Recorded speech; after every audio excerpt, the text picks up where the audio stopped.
Okay, hi guys. Welcome to the midweek session of the trading system ng Bayan. So this is for January 24, 2024, no? Mabilisan lang kasi midweek lang naman. So basically, ano ba nangyari sa market kanina, no? Kung titingnan natin si PSEI, kakaano lang niya, no? Mini retrace na trigger. So hindi siya nag-close ng below MA20 ng at least 3 days. So ang ano natin, ang stance natin this is ah, pwede kang mag-akyat ng aggressive, no? Pa din. Okay. Now for the individual stocks na titingnan natin, dito lang tayo tumingin sa screener, no? So lahat ng TSB tapos nakarank tapos lahat ng may leader. So i-check natin tong top 10, no? Top 10. 10 na ba to? SGP. O kaya dito sa plot natin. Tingnan natin na top 10. Ito, si GT Cap hanggang SGP. So,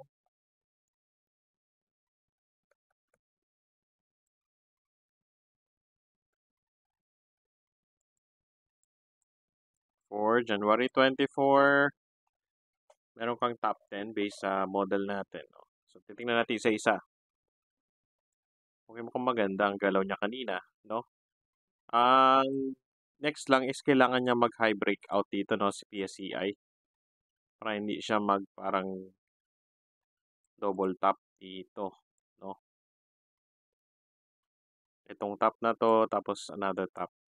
So, preferably before Friday, no, or at least Friday, mag-breakout na yan.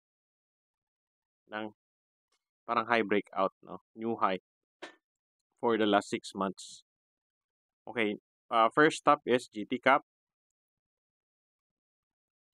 So, si GT Cap, kaka high breakout and mini retrace niya lang last, kailan ba to? January 22 to si GT Cap. So, magtutuloy lang yan ulit. So, kung ang question is, pwede mo bang habulin to, no? Pwede pa naman kasi usually kapag ka nag-trigger ka, di ba, ito yung trigger mo, no? 1, 2, dun sa third na candle pwede pa. O kaya hanggang dito. Basta yung ano hindi masyadong malayo. Okay? Si STI, wala, nakalagay na tong si STI eh. Kumbaga, kung dito sana yung trigger niya dati sa classic na retrace at saka high breakout, up to this part na candle, pwede mo pa siyang habulin. And then, kapag ka dito ka nakahabol, ang magiging, ano mo, except dito, instead of this one, na previous swing low, or yung breakout candle na low, dito mo na ilalagay yung supposed to be na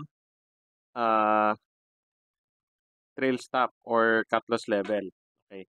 Now, ganun din, madali lang naman, pupunta ka lang dito, kiklik mo lang yung 6 months, tapos titingin ka dito sa may side na to, yung kung meron siyang resistance level, kung 1 year, wala na. Pwede ka na pumunta dito sa 12 months, tapos ang gagawin mo na lang is markahan mo yung mga high. Ang pangit pala nung ganyan. So, nung mga 12 months na candle, ito resistance yan, and then resistance yan, yung high nung previous candles yan. Yun yung pwede mong targets, no? Pagka lumagpas ka na ng 1 year dito. Okay, ganun lang. Pag hawak mo to, maganda. Maghintay ka na lang ng ano, ng another one na pwedeng mini retrace o kaya mini retrace and high breakout. JFC. So si JFC paalon-alon, no? From here, another high breakout. ulit. So, may trigger 'to, si JFC. Tapos gano'n ulit 'no, ang ating try mo 6 months. Meron bang resistance sa may right side? Wala. 1 year? Wala. So, puwede ka ng mag 12 months dito tapos ang markahan mo na lang yung high na 'yan. Ang puwede mong target. Ngayon kapagka let's say, maganda-ganda ang galaw ni ang puwede mong target kapag naka all-time high na siya dito above 327 is yung height nitong box na 'to. Halimbawa ganito ang drawing niya 'no. Halimbawa 'tong height ng box na 'to, ang magiging mo diyan, ang magiging target mo is the same as yung height nitong nag-retrace siya. Ito kasi 'di ba kung titignan mo siya, eto, may move siya pababa. Yan, ta's may move siyang pataas. So, itong retrace na 'to, yun yung ime-measure mo kapagka mag-all-time high. O kaya i-ano mo na 'tong, gun box mo, naka-design siyang ganyan. So, yung multiple nitong box na 'to, nung retrace na yan, yun yung puwedeng target kapagka nag-all-time high siya. Yan. So, dito ka, if it's above 327, ang next na niyan is 566. Next, sana 800 kung sakali, 'no, na move ni Jollibee. Okay. Si Bloom,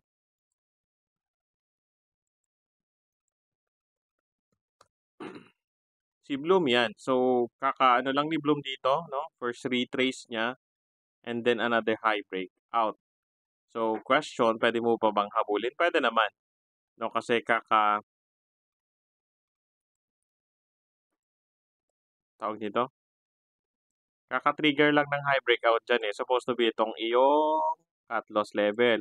So, kung hahabol ka puwede pang, ito yung trigger day, this is the second and then third, 'no.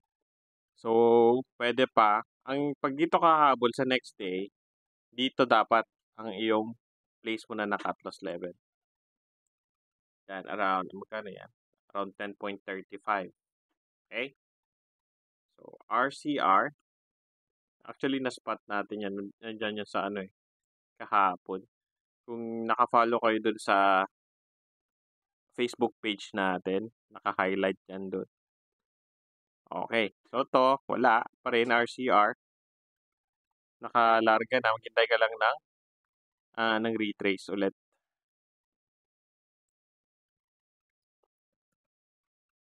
Konsunhi, gano'n ulit si Konsunhi.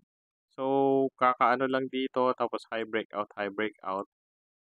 Maghintay ka ulit ng parang high breakout diyan. Gano'n lang. Kung hawak mo 'to, i-hold mo lang. MBT. So, si MBT, nag-ano siya nung kailan 'to? January 22. Ito, nandito siya. So, may trigger siya tapos may trigger din siya kahapon. Puwede pang habulin 'to. O, dito mo na lang ilagay yung cut loss level mo. Gano'n ulit yung mga targets, yan 6 months meron ba siya? O, meron siya dito. Boom. 1 year, meron. 2 years. O kaya i-click mo na lang yan tapos punta ka dito. Yon. So, meron ka ng 3 resistances. So, iche-check mo na. So, halimbawa,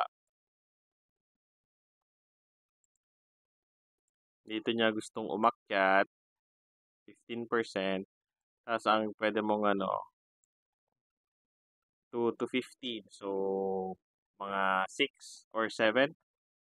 7% 7 na risk and reward ratio. Okay. BDO. Okay, so BDO, gano'n din siya, nakikita mo 'yon.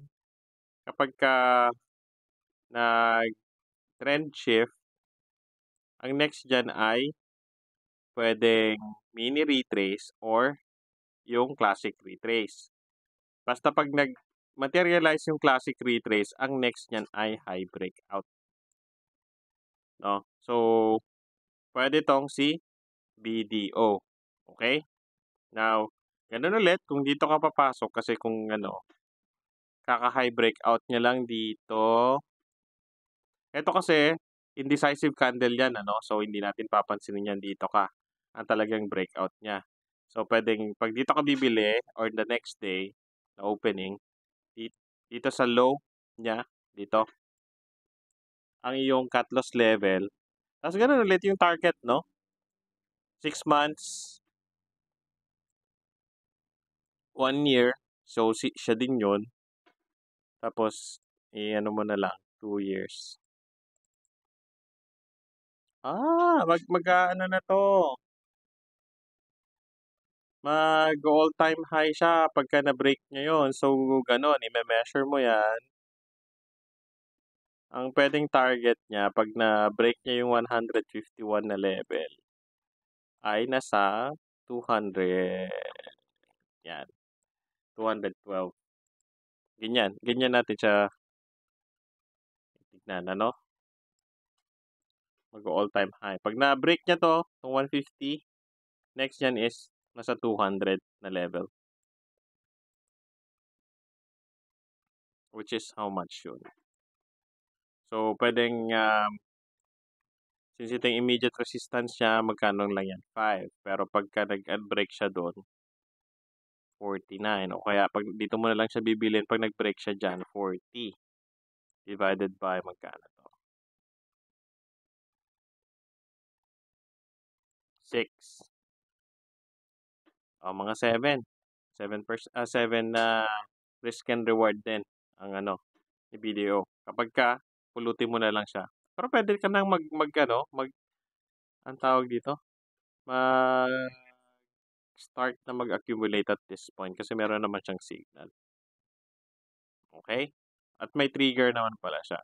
Si PSE, hindi ko alam kung sino nagte-trade nito. Pumasok siya sa filter eh.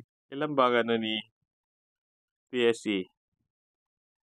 82% lang yung kanyang Medyo to? Illiquid to. Itsura pa lang Sino ba nagte-trade nito? Ngayon lang siya hindi ko alam kung to. Tingnan natin volume niya. Meron siyang, pero hindi ko alam bakit siya may pumitik.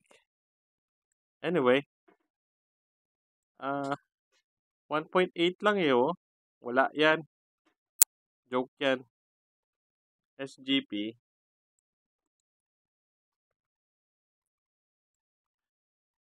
So, si SGP, ganun lang, hinihintay lang natin siyang high breakout dito. So, eto, makikita mo si SGP, meron kang resistances na immediate dito sa may right side. So, makikita mo na siya kaagad. Halimbawa, sa 3-month high niya, ito yung kanyang resistance, Tapos, 6 months, ang resistance mo is ito. 1 year, is ito. Yan. So, kitang-kita mo, sa 1 year lang, kita mo na yung multiple resistances niya. Pag nag-breakout siya dito, this one is target price 1 and then target price 2. Ngayon, 46, medyo mataas 12. Tapos, eto, anong kanyang, dito mo na lang muna.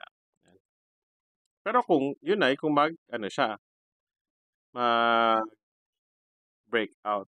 Kasi maganda kasi nagko-contract na siya dito Meron siyang contraction. Ayun. So, yun lang muna, for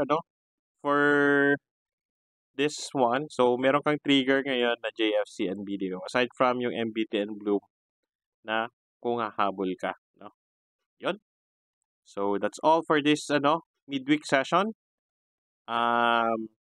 Kindly follow us in our social media accounts, This has been Mr. B signing off. Bye-bye.